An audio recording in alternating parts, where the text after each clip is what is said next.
What we have next is some costing information for a typical store, where we see the split of products that are contributing to revenues and the split of products that are contributing to costs, as well as some other running costs of the store, such as wages and other shop running costs. So we see the split of branded goods, unbranded goods and own brand goods, which was talked about a little bit before, that the branded goods are representing the highest percentage of the products, of these 2,000 products that BES has in its stores. The unbranded goods come in next, and the own brand goods then, which we were told earlier are the highest profit goods, represent the smallest percentage. So there you have the contribution, 741,000 in revenues being generated by its sales of branded goods, 787,313 dollars being generated for the unbranded goods, and the own brand goods coming in at less than half of each of those, 324,187 dollars. All of that gives us a typical revenue figure of 1.8 million per store. Looking at the costs then, the branded goods come in as the most expensive, which we expected. These are well-known goods. The supplier has some leeway and some power in negotiating the sale of these goods. They have multiple potential buyers snapping these goods up, so they have a wider range of options than, let's say, an unbranded supplier of goods. So the unbranded then, the costs are lower, and look at the own brand goods. We talked before about the fact that BES can specify the way that these goods are made and build lower cost into the production and manufacture of these goods. We talked about the example of the copybook, where a typical copybook might have 80 pages. The BES own brand copybook has just 75 pages, so they're lowering costs in the way that they specify how these products need to be made. So 76% of an average store's costs are made up by the purchase of these supplies. Shop wages and shop running costs are relatively small expenses in comparison, so it's all about securing as low cost supplies as possible, driving a hard bargain with these suppliers. Their tactic is one of divide and conquer, have many suppliers, don't be negotiating with a huge supplier or depending on any one supplier for more than 5% of supplies. The margins then, let's look at the profit margins per product area. The branded goods give us a margin of about 28% when you take away the cost of these goods, 533,520, from the revenues that they generate of 741,000 dollars. It gives us a profit margin of 28%, so quite healthy. And then what we see is that the unbranded goods give a higher margin of about 41%, and the profit margin for the own brand goods is the highest. It stands at 48%. So we asked the question before, why isn't BES looking into supplying more of these own brand goods? They really should be, because they're the ones that are contributing most to the bottom line, to the net profit figure.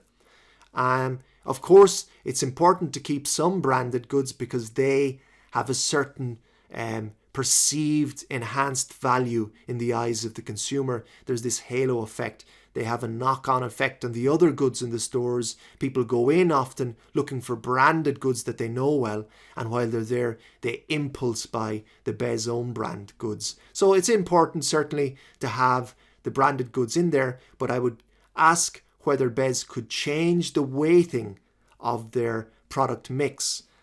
Could they enhance the own brand goods, the number of those, and decrease the number of branded goods? It would impact positively on their bottom line. In the costing information, we saw the revenue figures and cost figures for a typical store, and what we saw is that the big costs are going on supplies. The three main product categories, the branded goods, the unbranded goods and the own brand goods, they make up 76% of a total store's expenses, with just 24% allocated to other running costs and wage costs for the store. So very important that a hard bargain is driven with the suppliers of these goods. And then when we looked at the breakdown per product area, what we saw is that the profit margins for the branded goods are 28%. The profit margins for the unbranded goods run at 41%. And the highest profit margin, as we spoke of before, is for the own brand goods, 48% for those goods. So please, BES Group, more of these if you want to fatten your profit margins. The BES Group is an explicit ethics statement, and credit is due to them for issuing this statement and providing guidance to their employees about the way that they're to conduct themselves. There was talk a little bit of this before when we were looking at the values of the company. There were a number of ethical pointers there, a number of ethical values that were meant to underpin the behavior of their employees. Now here they have an explicit statement, and let's go through it now. The ethics and conduct policy, we're told that BES is very committed to applying high ethical standards in conducting trade, and they expect a lot of their employees.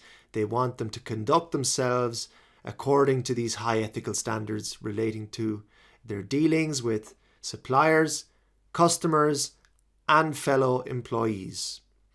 You would have to say that was not the case with the recent store opening where they had these TVs and smartphones for their $1 price point, and there was a stampede to get into the store and customers were fighting amongst themselves.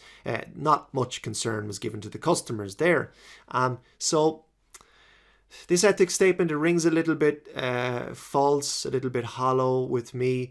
It could be just one of those things where they want to appear like a good corporate citizen and to give off this image of an ethically sound company, and that they're just riding the wave of the current fixation with corporate social responsibility. Ethical procurement. The next couple of points relate to suppliers, it seems, mostly. They've signed up to a retail trade ethical code of conduct. So this is an external check of sorts on their dealings with suppliers, and they presumably they're being given guidance on the treatment of suppliers, on watching out for illegal or unethical practices from suppliers regarding the treatment of their own workers, and that they should be looking for ethically sound suppliers and business partners. The prevention of fraud then, which is the deliberate deception of others for financial gain, is listed here. All employees are meant to be on the lookout for any indications of fraudulent activity and report your suspicions, they're told, to a manager, whether or not there's any concrete evidence. And the company talks about having a nominated fraud prevention officer. So this is obviously a big problem for the company, or something maybe that's happened in the past. I'm a little bit worried about the reporting without any concrete evidence. That could open the doors to all sorts of backstabbing and things where people have personal rivalries. They want to bring someone down, and in they go to their line manager without any evidence to say X or Y has committed fraud. I have no proof, but just, go on my word. So maybe not the best articulation of that particular point there. Anti-bribery measures are mentioned next. The company is not permitting the payment of bribes under any circumstances to employees or their family or anything like that in securing contracts, in influencing the procurement or anything like that, or regarding or relating to other business decisions.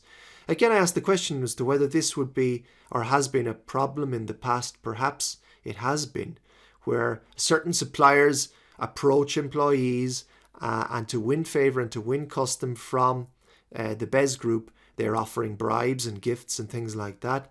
Again, employees are asked to decline and report immediately to your line manager.